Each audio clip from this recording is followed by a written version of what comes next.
મહાશિવરાત્રિ એટલે કે શિવનો પ્રાગટ્ય દિવસ, શિવ અને શક્તિનો પ્રાગટ્ય દિવસે આજે આ પૌરાણિક ધરતી જે વાગડ, જે પાંડવકાલીન સમયમાં એના અવશેષો મળેલા છે એવા રાપરની ધીંગી ધરા ઉપર આજે રાપર શહેરમાં જાગેશ્વર મંદિર, નાગેશ્વર મંદિર, રામેશ્વર મંદિર, દુધેશ્વર મંદિર અને હરેક સનાતન ધર્મના બધા આપણા ભાવિ ભક્તજનો ખૂબ ઉલ્લાસથી અને ઉજવણી રૂપે આજે મહાશિવરાત્રિનો સવારથી એટલો ભીડ જામી છે કે આજે રાપરમાં સનાતન ધર્મ જાગૃત થયું એવું લાગે છે.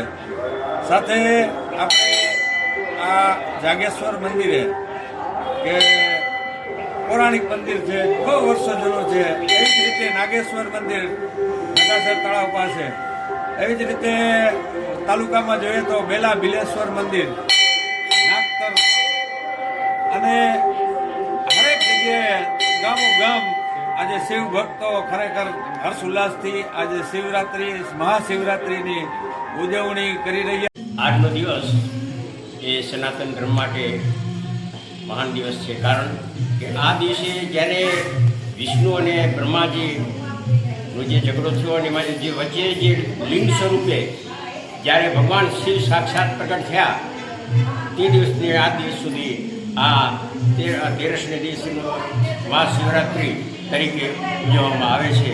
અને બધા હિન્દુના તમામ સનાતન ધર્મના લોકો આ મંદિર દુધેશ્વર મહાદેવનું મંદિર છે, ત્યાં જે પ્રાચીન છે એ પ્રાચીન મંદિરમાં અહીંયા પગે લાગવા આવે છે.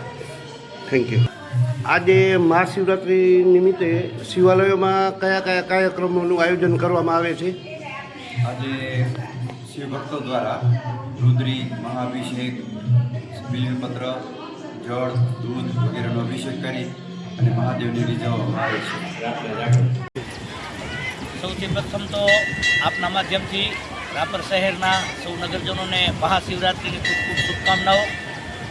આજે આપણે નાગેશ્વર મંદિર મધ્યે ઊભા છીએ. નાગેશ્વર મંદિરનો ઇતિહાસ એટલે કે અહીં કહીને નાગાબાઓની જમાત આવી હતી અને એક જ રાતની અંદર આપણી પાછળ જે નગાસર તળાવ છે એ એક જ રાતની અંદર ખોદ્યું હતું અને આ નાગેશ્વર મંદિરની સ્થાપના અહીંયા કને કરેલ હતી.